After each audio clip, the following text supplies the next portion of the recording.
Welcome to the FitCat feature for Run Radio. My name is Trina Wilcox and Mustufa Kanmiya. I know I didn't get it perfect. With MK Fitness, welcome. Yes, thank you, thank you. How are you?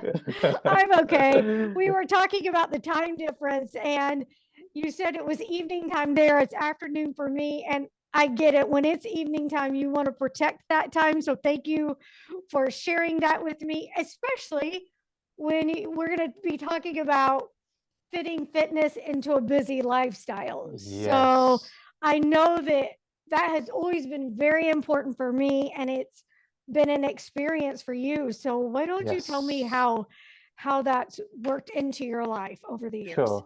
Yeah, no, definitely. I work full time as a finance in finance.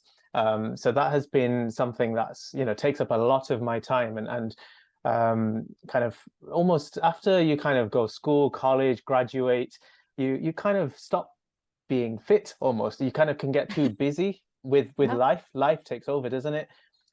Whereas for me, kind of that's exactly what happened until one day you have that moment of realization when you look into the mirror and you say, "Oh wait, hold on, what's going on here? Like, I don't remember myself looking like this. What happened?" Yes. Yeah. And then you make time. Then you that for me was my kind of a light bulb moment, if you like, when I decided, right, I'm going to make a change in my life. I'm going to make sure I make time, prioritize my health, because if there's no health, then all this thing that I'm working for, all this work, money, lifestyle, all of that is not worth anything. Mm-hmm. So that was about 8 years ago when I started, when that happened. And I've not looked back since. So since then, um, got myself into shape. I feel like what I have got from fitness is not only the physical aspect of fitness, but also the kind of mental aspect and the emotional aspect. Fitness for me has taught me a lot about, discipline in life, and stuff that I can transfer, skills that I can transfer across to all aspects of life. And that's kind of, what I now preach, if you like, Mm-hmm. as a kind of fitness coach. So that's something I've taken on relatively recently, and qualified to do. And I have some clients who I work with. But my main kind of USP, if you like, when it comes to fitness, is all around mindset. Mindset is the most important thing. If you think you're too busy, then it's your mindset that you need to correct, because you're not too busy. You Mm-hmm. can make time if you really want something. Yeah, I I agree with you. I feel like college was very busy, but I could still be kind of fit.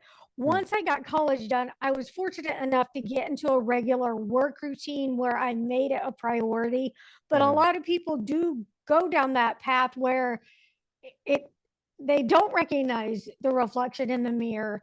mm. And what can you tell that person to be aware of, what to be, how to just take control of it before that happens, and then how can people who have maybe thought, well, it's too late now, how they can change their mind and make it Mm. happen?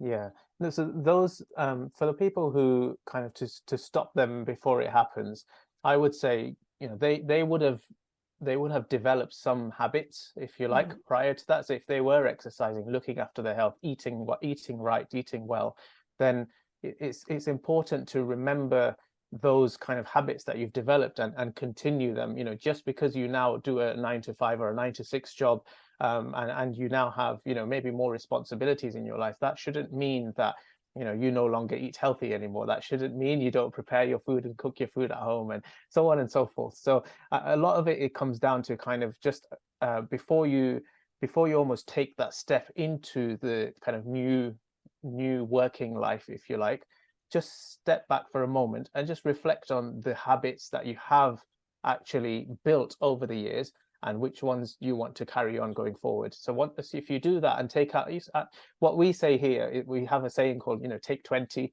And what that means is takes 20 seconds before you do any task, take 20 seconds just to kind of assess and think about something. And it's almost a similar sort of concept where before you now kind of take this new step into this new life, if you like, just step back for a moment and appreciate, right, okay, I've got all of these good things that are going for me. I'm going to make sure I keep them a priority, make them a priority, and then fit everything else around it, and you'll work fine.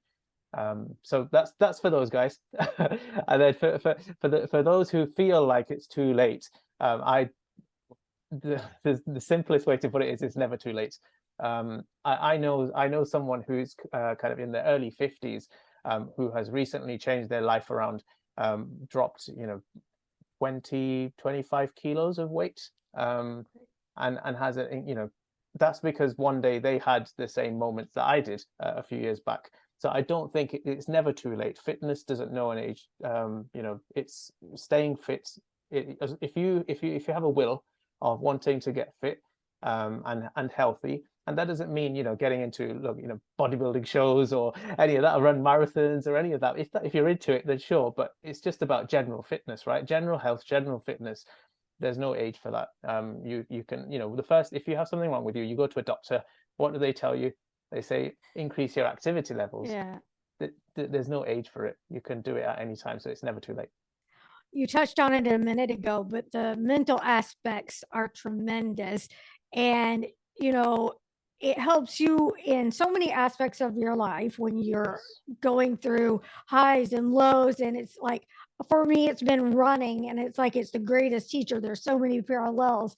You've got to have endurance, you've got to have patience, you've got to have dedication and discipline for Yes.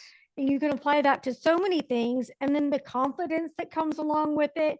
So what were some of the mental advantages for you? Yeah, you've just nailed some of them right now. I mean, Right. the confidence that I got from getting into what I felt was better shape for me, because like I said, when I looked in the mirror, I didn't like what I saw. Mm. And when I then started to make a change, it made me feel better about myself. Now that's my own perspective on myself, and that's fine. But that meant I was more confident, and I appeared more confident to other people. I felt more confident, I felt happier. So it's a win-win. But then some of the other things you just touched on as well, things like patience, your highs and lows. So for me, I train, it's not running for me, it's in the gym. I like to do strength training in the gym, and there are days when I will hit a personal best on a particular exercise, and that's a great high. But then the next session, the next time I'm doing it, I might not do as well. But it's about accepting that I can't always be winning, but that doesn't mean I don't work hard, that doesn't mean I don't try. And it's just about that kind of discipline to say, look, I've done it before. I know I can do it. I have beaten my own records before, so I will keep trying. I will keep working hard, and you will keep getting the highs. You will always get them, but you will keep getting them over time if you're consistent. So to the people that are thinking, well, I would like to have all of the advantages, but I don't even know where to start, what would you say to those folks? Step one, for me, is always making the decision that you will find some, you want to stick to something. So you'll make a decision that I'm gonna make a change, and I commit that I will do it for a period of time. Now that change that you then make doesn't have to be drastic. This is where most people fall over. They decide January the 1st to say, I'm now going to start doing, I don't know, running 6 days a week, and eating clean food, give up everything. Like, it's too much. Don't do that. Like, don't do that. Like, what I would say is find a kind of a small step. So if you're doing nothing at the moment, then say, right, okay, what I'm going to do is I'm going to go for a walk because I enjoy walking. I'm going to go for a walk twice a week for half an hour each. That's it. That's all you need to do. Do that, and do that for a couple of weeks. Create a new habit. Once you create a habit, then the next thing, right, I'm going to start eating less sugar, having less sugar in my cups of coffee, whatever it is. But it's all about small incremental change. That's my motto. That's how I kind of tell a lot of people when they come to me, say, how can I get to where you have as well? I never got to where I got to by just flicking a switch and changing everything overnight. It doesn't happen. Small incremental changes, that's the way to go. I think people will find once they start making smaller ones that are easy to do, it won't be hard and arduous to just start making more and more of them collectively. Yes. And then before you know it, you've made bigger strides than you thought. Yes, it's the feedback loop, isn't it? Because Yes. once you've done the first change and you've seen that you've stuck to it, and you've seen, oh, I can do this, then you make the next one, and then you see it's that whole feedback loop. The mental aspect of it is great. Whereas if you make too many changes, the chances of you failing on even one of them, even if you succeed, let's say you made 10 changes, but you succeeded on 9 but failed on one, you will always remember the one you failed. And that one is what will then stop you long-term staying consistent across the others. So it's all about kind of small incremental changes, making sure they are a success, and then thereafter keep building on it. I've always found it hard to convince people that, you know, a lot of folks will say, okay, I've signed up for this gym that's 45 minutes across town, and they want to know why they haven't stuck to their program. And it's always been hard to convince them, if that exercise is not accessible and easy for you to do, you're not going to do it. Correct. If you are a gym person and have friends, great, and you're disciplined to go. If you're not, set up a circuit at home, something like that. How would you talk to people that have that doubt of fitting it into their lifestyle? You don't need a lot of room. No, you definitely don't. And like when I started the gym, I looked for the closest gym, which was 3 minutes away in the car. And I went there for the sole reason that you've just said, because I knew that I couldn't commit to something half an hour away. I knew that I was not going to be consistent. So I tried to find the closest thing. Now, I know not everyone has that luxury. People may have to travel for a gym, but then you're absolutely spot on. You can set up a circuit at home. You don't need to train with weights. If you're someone who's never trained before, or is, and is completely new, the first weight to master is your own body weight. There is plenty of stuff you can do using just your body weight at home, and it doesn't actually take much space. You can do a lot of stuff on the spot, whether that be things like body weight squats or push-ups or whatever it is. There's so many different exercises that you can do. You don't need much space. And then if it's like cardiovascular, endurance type stuff that you're into, then step outside, go for a walk, go for a jog around the block, where you live. You don't need to go far. You don't need to sign up to a gym. It's not necessary. So when did you start taking on clients? I started taking on clients last year in July. Okay. So what's that been like for you? It's been a learning curve. Okay. Yeah. Yes. It's a challenge. You know you're disciplined, but trying to get on the wavelength of someone else's discipline is not easy. I commend you for that. No, thank you. It is a challenge. It's a challenge because things that I find easy, they may not find easy, and things that I find difficult, they may find easy. So it's about trying to kind of really understand with each individual that I work with, right? Okay, the first thing I ask everyone is, you tell me about your lifestyle. Like, I don't want to know anything about training experience or none of that stuff. That's not important, right? I want to know generally about your lifestyle. Tell me about your life. What do you do? What do you work? How many hours do you work? Do you have kids? You have other responsibilities that all of that sort of stuff is important, because I know based on that, I will come up with a plan for them to say, right, okay, look, I know you've said to me you want to lose X amount of weight in this period of time, but let's step back for a second. Let's set some realistic goals and expectations. You've got an extremely busy life. Now, if I then what you're trying to achieve, you'd need to have a lot of time free to do. So it's not possible. And it's just, sometimes it's having that open and honest conversation up front, which actually what I found is they value. They actually value that, because you can sometimes get kind of carried away with social media and into believing that anything is possible. Anything is possible to a point, but you have to be realistic as well. So setting smart goals, setting realistic expectations up front, and then kind of coming up with something that will work for them, that they can stick to consistently. Because for me, consistency is the most important thing.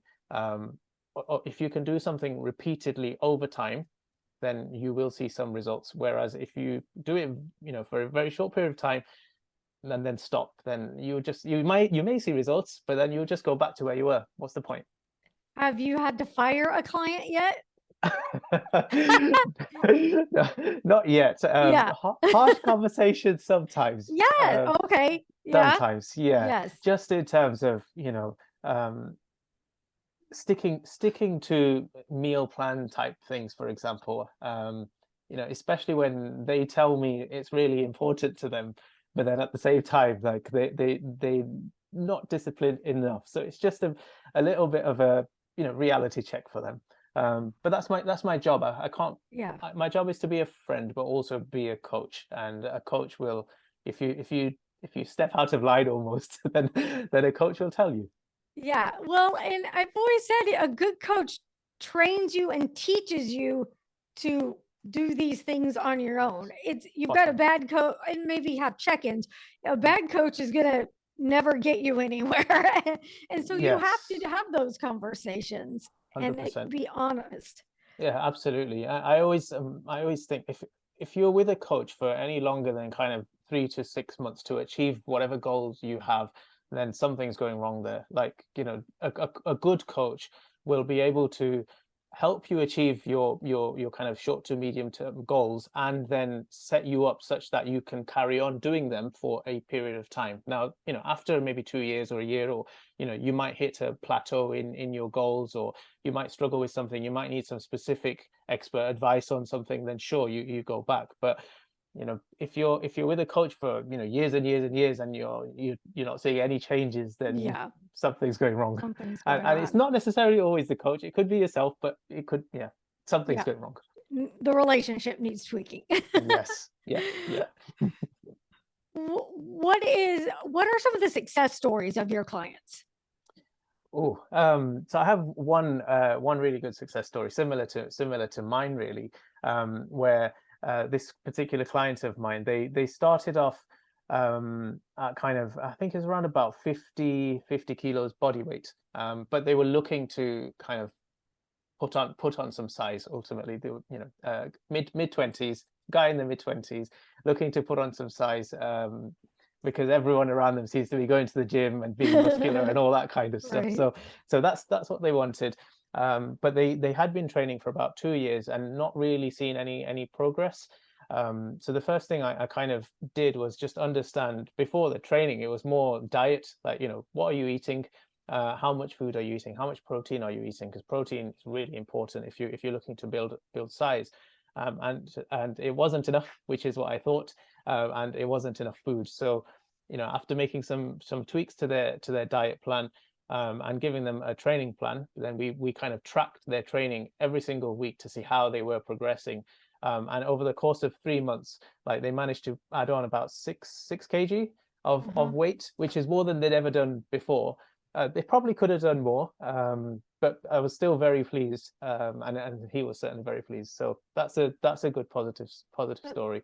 Yeah, that's Yeah. exciting. Yes. What would you tell the people who are stuck at a desk every day and they need some of that break in the day?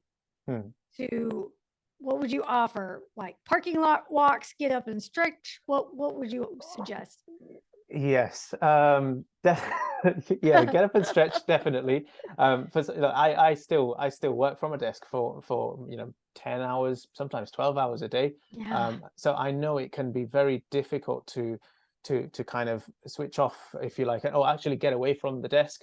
One interesting tip, I guess, is drinking a lot of water. So I drink a lot of water, which means I've got to go to the toilet a lot. But it gets me out of my seat. Yes. And actually, that it's sometimes it's just silly things like that, which it benefits you, because I'm getting my water intake in for the day. But you get up, you do your exercise, and at lunch times, I always make sure I will take my 30 minutes of lunch, and during that time, I will get away from my desk. Yeah. Sometimes I may go for a walk. It doesn't have to be long, 15-minute walks outside. That's fine. So if you are in an office building, for example, then just step outside, just to go for have your lunch immediate first thing, and then go outside, 10-minute walk, if it's 10 minutes, and then go back and start your kind of second half of your day.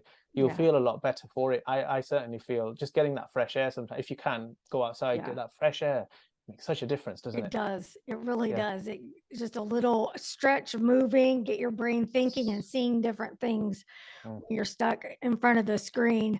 What else would you like to share that I haven't thought to ask? I mean, you've probably asked the main things. Like the main thing for me was, like I mentioned at the beginning, which is around the kind of mindset. You Yeah. know, making sure a lot of what I kind of talk to my clients about and try and kind of post about when I'm posting on social media is around mindset. You know, get your mind in the right place, and then your body will give you whatever you want from it. But the most important thing is mindset. So like we kind of touched on earlier, if you think it's too late, it's not too late. And if you're not sure where to start, then just first make a commit to yourself, and maybe others as well, because that can help. If you tell others that you're going to do something and, you know, make a change in your life, then they will hold you accountable, so that can help. But yeah, definitely mindset is the most important thing. Mind over everything. You probably, I'm suspecting you usually work with beginners, or do you work with a lot of people that are already advanced or maybe in a recovery stage? I work with some people who are advanced.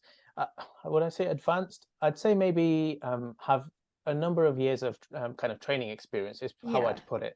So Okay. that they're not completely new, but they're not kind of, you know, professionals, if you like, that are, you know, Yeah. pro bodybuilder type stuff. But they've certainly they know their way around the gym. They know exercises, etc.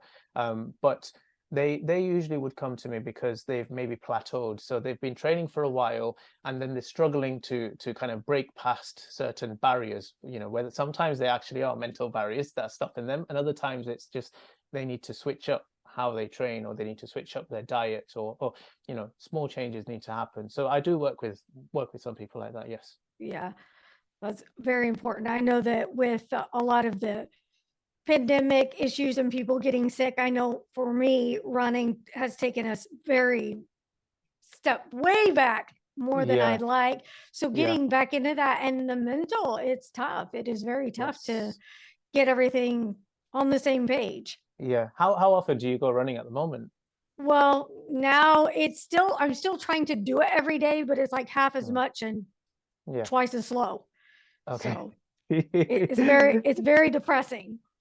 Yeah, So yeah. Like I said earlier, like I would ease yourself back in. Like, don't yeah, if you set yourself an unrealistic goal, it'll only make you feel worse. And I think a yeah, lot of it does come down to how you feel.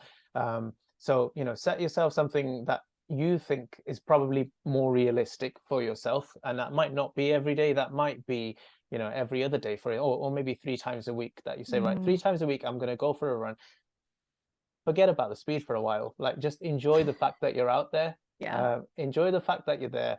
Enjoy the moment, and do that for a little while before you then, you know, say, right, okay, now I'm maybe going to start timing myself. You know, how quickly did I do that run? I'm going to try that route again next week, so on and so forth. Like, you know, take it right back for a moment, before you then progress.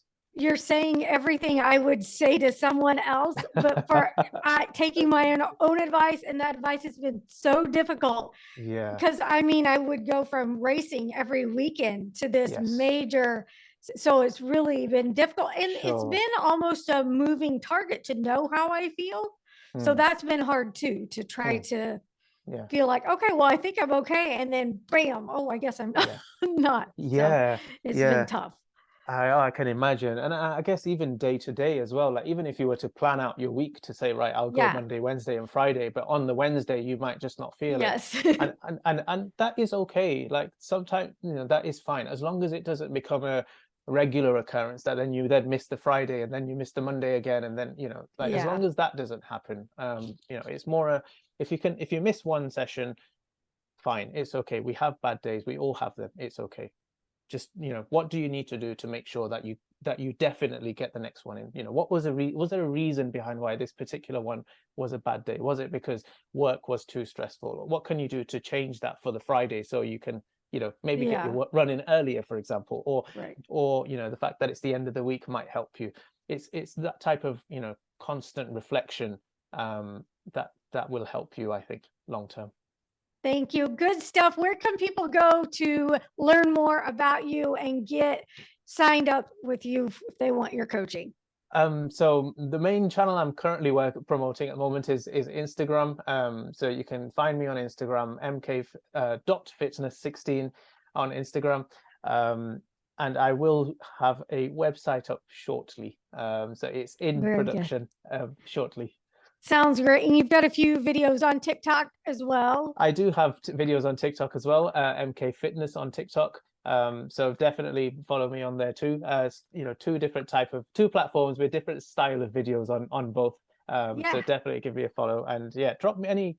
I'm always my direct message is always open. So you know, any questions, you know, similar to kind of what we've just talked through right now. If anyone has any questions, then by all means, drop me a DM. Sounds great. I hope you'll come back next time you've got something else to talk about and give us an update on how things are going. Come back and share with us. Absolutely, I will do. It'll be a pleasure. Thank you for having me. Thank you very much.